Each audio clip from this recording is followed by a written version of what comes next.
सानखेमुंडी रे कुकुर आतंक घटना ओटीवी रे खबर प्रसारण पर तत्तर प्रशासन आरंभ होईछि कुकुर धरा अभियान।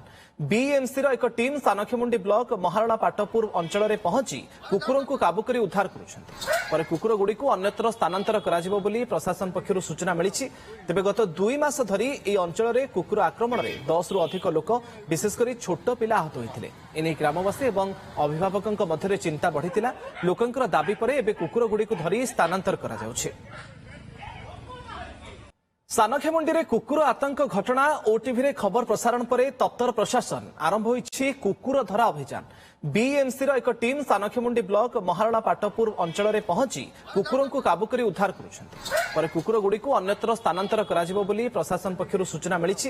तेबे गत 2 मास धरी ए अंचल रे कुकुर आक्रमण रे 10 रु अधिक लोक विशेष करी छोट पिला आहत होइथिले। एने ग्रामवासी एवं अभिभावकक मध्य चिंता बढ़िथिला। लोकंकर दाबी परे एबे कुकुर गुडी को धरी स्थानांतर करा जाउछि।